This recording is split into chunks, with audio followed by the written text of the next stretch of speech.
Assalamualaikum warahmatullahi wabarakatuh. Perkenalkan, nama saya Muhammad Aditya Sehrani, NPM 21700151638, Program Studi Teknik Mesin dari Universitas Nasional. Ingin memperkenalkan materi medan magnet dari mata kuliah Fisika Dasar 2. Pengertian medan magnet.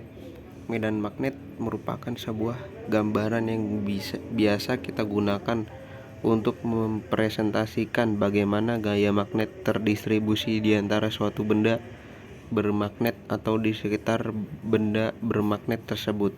Seperti yang sudah kita ketahui bahwa magnet memiliki dua kutub, di mana jika kita dekatkan dua buah magnet, maka dapat terjadi gaya tarik-menarik ataupun gaya tolak-menolak tergantung kutub-kutub yang didekatkan. Selain itu, kita juga tahu bahwa gaya tarik-menarik atau tolak-menolak tersebut memiliki batas jangkauan di sekitar magnet tersebut yang tidak bisa kita lihat. Medan magnet dapat mendeskripsikan bagaimana gaya yang tidak terlihat tersebut di sekitar magnet. Visualisasi medan magnet. Terdapat dua cara untuk menggambarkannya. 1. Dideskripsikan secara matematik sebagai vektor. Setiap vektor pada setiap titik yang berbentuk panah tersebut memiliki arah dan besaran tergantung dari besar gaya magnetik pada titik tersebut. Nomor 2, cara lain untuk mengilustrasikannya adalah dengan menggunakan garis. Setiap vektor disambungkan dengan sebuah garis yang tidak terputus, dan banyaknya garis dapat dibuat sebanyaknya mungkin. Cara inilah yang paling sering dipakai untuk menggambarkan suatu medan magnet. Perhatikan dua buah gambar di bawah ini. Ada yang tanda panahnya dan ada yang menggambarkan garis. Garis-garis medan magnet memiliki karakteristik yang berguna untuk analisa. Setiap garis tidak pernah berpotongan satu sama lain. Garis akan semakin rapat pada wilayah di mana medan magnet semakin besar. Hal ini menandakan bahwa semakin rapat garis-garis medan magnet, maka semakin besar gaya magnetnya pada wilayah tersebut. Garis-garis ini tidak bermulai atau berhenti dari manapun. Akan tetapi, garis-garis tersebut membentuk suatu lingkaran tertutup dan tetap menyambung di dalam material magnet. Arah medan magnet dipresentasikan dengan panah pada garis-garisnya. Terkadang tanda panah di titik digambarkan pada garis-garis medan magnet. Akan tetapi, medan magnet selalu memiliki arah dari kutub utara north ke selatan south. Garis-garis ini dapat divisualisasikan secara nyata. Cara yang paling sederhana adalah dengan menyebarkan bubuk pasir besi di sekitar magnet dan akan menghasilkan karakteristik yang sama seperti pada garis-garis magnet. Seperti gambar di atas, magnet, contoh magnet yang dibeli serbuk-serbuk besi. Pengukuran dan rumus medan magnet. Karena medan magnet merupakan besaran vektor, maka terdapat dua aspek untuk mengukur medan magnet, besarnya dan arahnya. Untuk mengukur arahnya, kita dapat menggunakan kompas magnet. Jika kompas magnet diletakkan di sekitar magnet, maka arah jarum kompas akan mengikuti arah medan magnet di titik tersebut. Pada rumus medan magnet, besarnya medan magnet dituliskan dengan simbol B besar. Sesuai dengan sistem internasional, besarannya memiliki satuan dalam Tesla, T, yang diambil dari nama Nikola Tesla. Tesla didefinisikan sebagai seberapa besar gaya medan magnet. Contohnya, sebuah kulkas kecil memproduksi medan magnet sebesar 0,001 T. Terdapat satu cara untuk membuat medan magnet tanpa menggunakan magnet, yakni dengan mengalirkan arus listrik. Jika kita alirkan arus listrik melalui kabel, contohnya dengan menyambungkannya ke baterai, maka kita akan mendapat dua fenomena. Semakin besar arus yang mengalir pada kabel, maka akan semakin besar pula medan magnet yang dihasilkan. Demikian juga sebaliknya.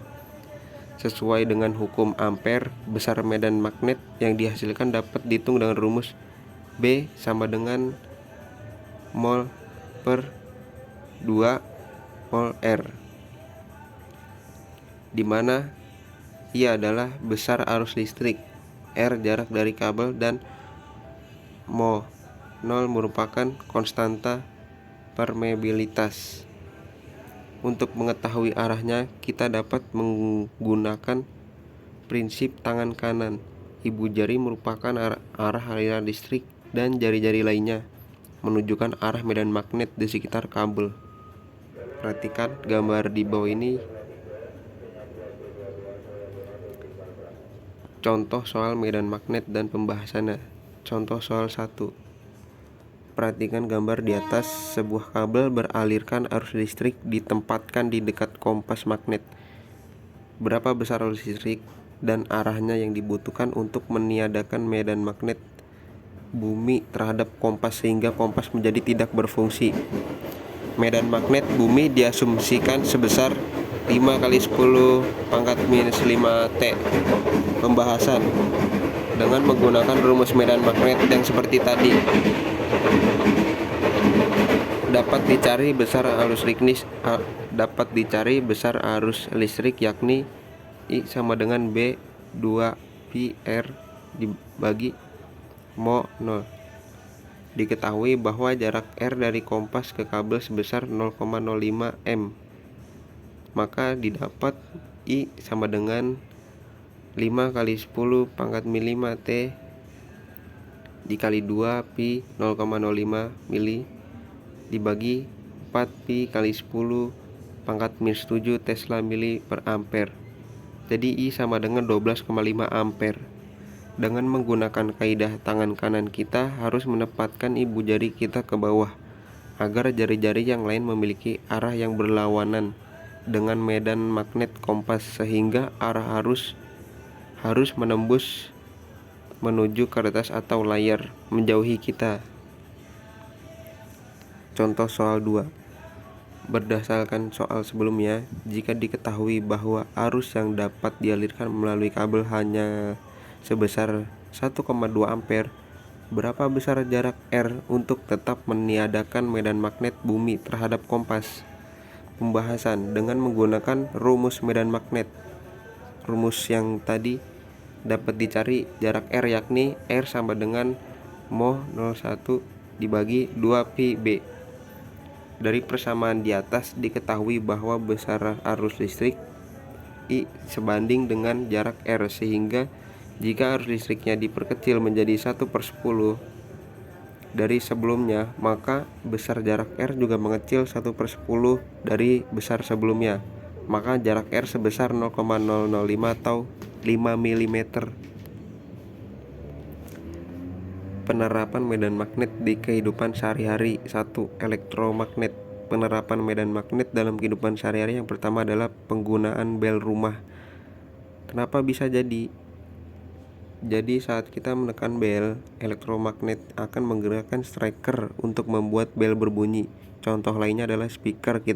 Ketika kita bernyanyi atau mengeluarkan suara apapun di perangkat yang dihubungkan ke speaker lewat Bluetooth, elektromagnet akan menerima irama tersebut dan menghantarnya. Biasanya sebuah kerucut yang melekat pada elektromagnet yang dikendalikan oleh arus listrik akan menerima irama dan mengeluarkannya kembali di speaker. 2. Motor.